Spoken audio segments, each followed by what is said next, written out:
Hey, what's up everyone? This is Justin and I'm back again probably for the last time for a movie review of this year, and today I'm going to be ending it on a high note with Bumblebee. So Bumblebee is a prequel slash soft reboot to the 2007 Transformers franchise, and the whole reason I'm saying soft reboot is yes, they might do things to tie into the original trilogy in this film, but there's also things that contradict that, like in the trailers you see John Cena saying, I've seen firsthand what these things can do. So the military would have already had knowledge about these Transformers to begin with then, since this takes place in the 80s.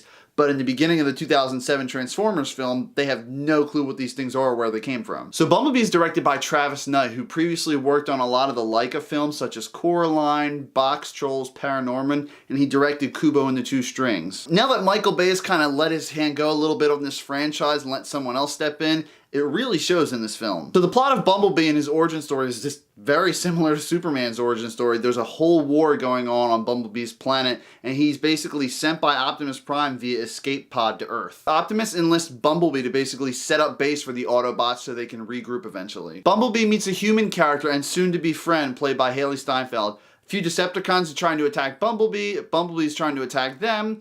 We basically have our movie. So with the exception of the first film, after shitty sequel, shitty sequel, shitty sequel, shitty sequel, we finally get a good Transformers film. I actually felt Bumblebee was a character in this movie. In the previous films, all the Transformers are basically just background characters to the human characters. Even though he was a robot, you just really felt for Bumblebee in this movie, and the way he transformed was so much better than they've done in previous films. When he transforms from Bumblebee into the Beetle, you just see random Volkswagen car parts on him and stuff like that, and you see his head underneath the car. I just think they really pulled off the transformations a lot better in this film. And as previously mentioned in the other films, they do show some of the War of Cybertron, and it's probably one of the coolest battles I've seen in a Transformers film. The Decepticon Soundwave is in this movie for a little bit, and fans of the original Transformers series will not be disappointed when you hear his voice. So let's get into the human characters, which for once in a Transformers movie, I'm really surprised to say, I actually gave a shit about. Haley Steinfeld plays a girl by the name of Charlie Watson. They gave a lot of backstory to this character and I just really felt for her. I wouldn't even say she's like a nerd. She's sort of like this rocker outcast chick in the film. I will say I definitely liked her character a little bit more than Shia LaBeouf's in the first Transformers movie.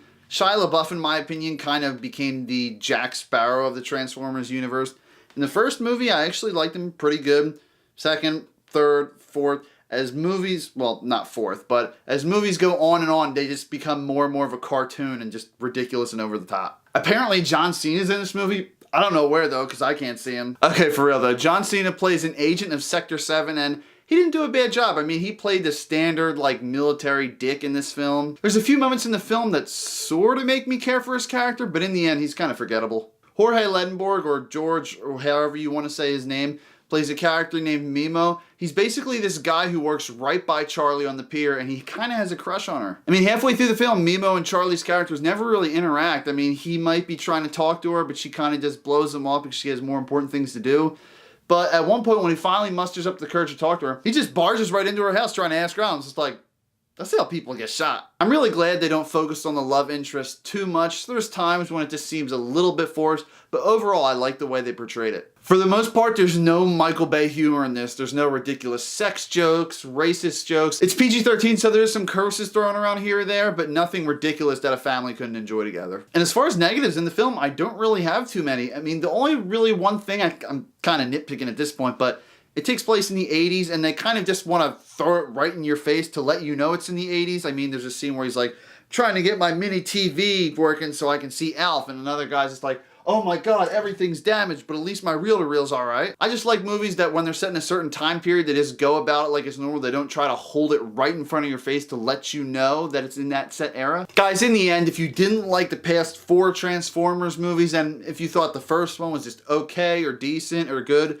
you're definitely going to like this film. The action was great. The special effects for being a lower budget Transformers movie were still pretty good. The soundtrack I did enjoy, but it wasn't Steve Jablonsky's good orchestral score from the original franchise. There was 1 or 2 little subplots in this film that didn't fully work for me. I didn't hate them though. Either way, guys, check this movie out if it's the last thing you do this year. 8 out of 10.